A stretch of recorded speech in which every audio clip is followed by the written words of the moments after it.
అన్న మొత్తం నా బతుకు రోడ్డు మీద పడ్డదన్న. మొత్తం నా అన్యాయం అయిపోయిందన్న. నా సంసారం అంతా గంగడెగ్గడ అయిపోయిందన్న. అన్న అన్న అన్న అన్న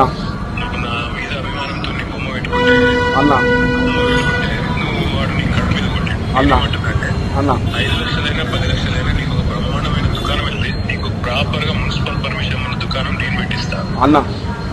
నేనే వచ్చి ప్రారంభోత్సవం చేస్తాను. థ్యాంక్స్ అన్న.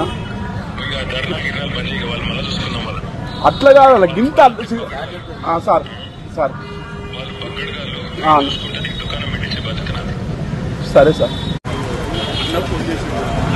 అన్న ఫోన్ మాట్లాడి నువ్వు బాధపడదు, నీకు మేము ఉన్నాం, నీ ఓటర్లు మళ్ళీ ఎప్పలేక చాలు చేపిస్తా, నీకు కలెక్టర్ తోటి మున్సిపల్ తోటి నీకు ఏ సంబంధం లేదు, 5 లక్షలు కానీ 10 లక్షలు కానీ నేనే భరించుకుంటా, నా పేరు మీద మళ్ళీ ఓటర్లు పెట్టిస్తాను, నాకు చాలు అదే సంతోషం. అన్న పేరు మీదనే మళ్ళీ ఓటర్లు చాలు చేస్తా.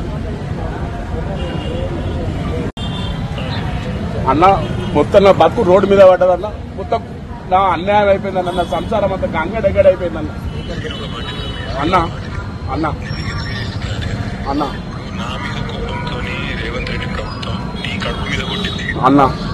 నా మీద అభిమానంతో నీ బొమ్మ పెట్టుకుంటే అన్న నువ్వు వాడు నీ కడుపు మీద కొట్టి అన్న అన్న 5 లక్షలైనా 10 లక్షలైనా నీకు ఒక బ్రహ్మాండమైన దుకాణం వెళ్తే నీకు ప్రాపర్ గా మున్సిపల్ పర్మిషన్ ఉన్న దుకాణం నేను పెట్టిస్తా. అన్న నేనే వచ్చి ప్రారంభోత్సవం చేస్తాను. థ్యాంక్స్ అన్న. ఇక ధర్నా గిర్నాలు బంద్ చేయ వాళ్ళు మళ్ళీ చూసుకుందాం. వాళ్ళు అట్లా కాదు గింత సార్ సార్ వాళ్ళు పక్కడగాళ్ళు చూసుకుంటే నీకు దుకాణం పెట్టించే బాధ్యత నాది. సరే సార్.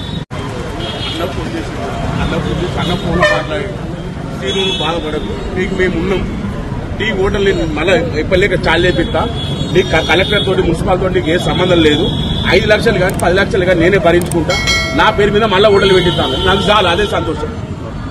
అన్న పేరు మీదనే మళ్ళీ ఓటర్లు చాలు చేస్తా.